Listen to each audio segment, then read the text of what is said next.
শিবির সভাপতি জাহিদুল ইসলামের প্রশংসা চলছেই। বেগানা নারীর দিকে না তাকিয়ে তিনি গোটা দেশে তুমুল আলোচনার জন্ম দিয়েছেন। সর্বশেষ তাকে নিয়ে এক নেটিজেন বলেছেন, ইসলামী ছাত্র শিবিরের অনেক নেতা আছেন যারা নারীদের সঙ্গে কিংবা তাদের অনুসারী বা শুভাকাঙ্ক্ষীদের সঙ্গে প্রায়ই ছবি তোলেন। এমনকি ঢাকা বিশ্ববিদ্যালয়ের ভিপি জিএস পদধারী নারীদের সঙ্গেও তাদের ছবি দেখা যায়। তারা বেশ উদার বা মাঝারি ধরনের চিন্তাধারার মানুষ মনে হয়, খুব একটা ইসলামী আদর্শে অনুপ্রাণিত বলে মনে হয় না। তবে ইসলামী ছাত্র শিবিরের সভাপতি যখন এই নারী সাংবাদিককে সাক্ষাৎকার দিচ্ছিলেন, তিনি তার মুখের দিকে তাকাননি। এটা একটি প্রশংসনীয় আচরণ। তাই দেখা যায় তাদের মধ্যে কেউ কেউ ভালো, আবার কেউ কেউ তেমন ভালো নয়। সবাইকে একভাবে ভালো বলা যায় না, কেবল এ একজনই নন। এছাড়া আরও অনেকেই দীপ্তি চৌধুরীর পোস্ট করা ভিডিওটিতে নানান প্রশংসাসূচক মন্তব্য করেছেন। নারীদের নিয়ে শিবিরের দৃষ্টিভঙ্গি আগেও প্রশংসা কুড়িয়েছে। মাস কয়েক আগে রাজধানীর সোহরাওয়ার্দী উদ্যানে অনুষ্ঠিত জামায়াত ইসলামীর মহাসমাবেশে শাহবাগ থেকে সেগুন বাগিচা পর্যন্ত হেঁটে গিয়েছিলেন এক তরুণী।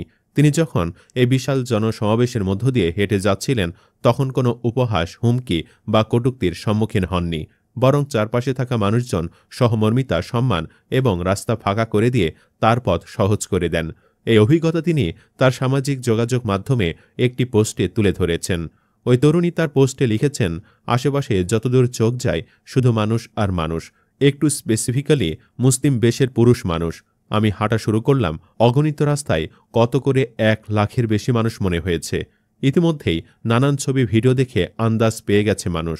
এই এত মানুষের মধ্যে একজন মেয়ে। পথে 20-30 জনের সামনে আরও 2-3 জন মহাপ্রাজ্ঞ মহিলাকে দেখেছি অবশ্য। তিনি আরও জানান যে ভিড়ের মধ্যেও বারবার শোনা গেছে, এই আপুকে জায়গা দাও, আপুকে জায়গা দাও।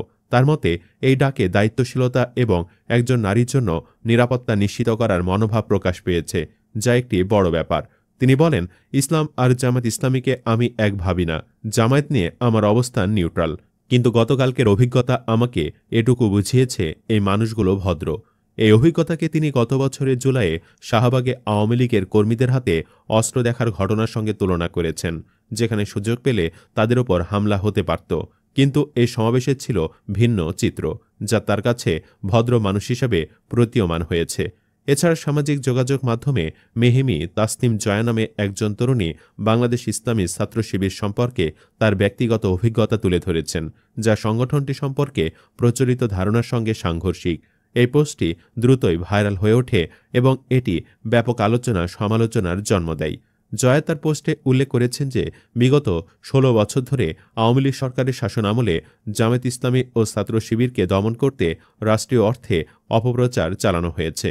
তিনি বলেন, হাসিনার আমলে প্রত্যেকটি মিডিয়াকে নির্দেশ দেওয়া হতো যাতে তারা প্রতিদিন একটি হলেও জামাত শিবির নিয়ে নেগেটিভ রিপোর্ট প্রচার করে, আর এই কাজ যে মিডিয়া যত বেশি করবে তাদেরকে তত বেশি পুরস্কার দেওয়া হতো। তার দাবি অনুযায়ী এই প্রপাগান্ডার ফলে সাধারণ মানুষের মনে শিবিরের প্রতি এক ধরনের ভয় তৈরি হয়েছে, যেখানে শিবির মানে রক্কাটা বা ব্লেড নিয়ে ঘোরা। মেহমিন তাসনিম জয়া 2005 সাল থেকে ছাত্র শিবিরকে খুব কাছ থেকে দেখেছেন, কারণ তার চাচাতো ভাই রাবিতে ছাত্র শিবির করতেন এবং তাদের বাড়ি রাজশাহী বিশ্ববিদ্যালয়ের পাশেই। তিনি বলেন, 2005 সালে যখন তিনি 3য় শ্রেণীর ছাত্রী ছিলেন, তখন প্রতিদিন স্কুলে যাওয়ার সময় রাস্তায় রক্ত পড়ে থাকতে দেখতেন। তিনি যখন তার আম্মুকে জিজ্ঞেস করতেন, তখন আম্মু বলতেন, শিবির মানুষের রক কাটে। তবে ঢাকা আসার পর তার ধারণা পরিবর্তন হয়। তিনি ছাত্র শিবিরের সদস্যদের নম্রতা, ভদ্রতা, শৃঙ্খলা এবং তাদের সুসংগঠিত কার্যক্রমের প্রশংসা করেন। তিনি আরও উল্লেখ করেন যে ছাত্র শিবিরের বিভিন্ন শাখা রয়েছে, যেমন ক্যাথলিক, অর্থোডক্স ইত্যাদি। তারা এতটাই সুপ্রশিক্ষিত যে জামায়াতের আমির ডাক্তার শফিকুর রহমানও তাদের সম্পর্কে সম্পূর্ণ তথ্য জানেন না। বন্ধুরা, নতুন বাংলাদেশের ছাত্র শিবিরের কার্যক্রমে আপনারাও মুগ্ধ হয়েছেন কিনা জানাতে পারেন মন্তব্যের ঘরে। ধন্যবাদ।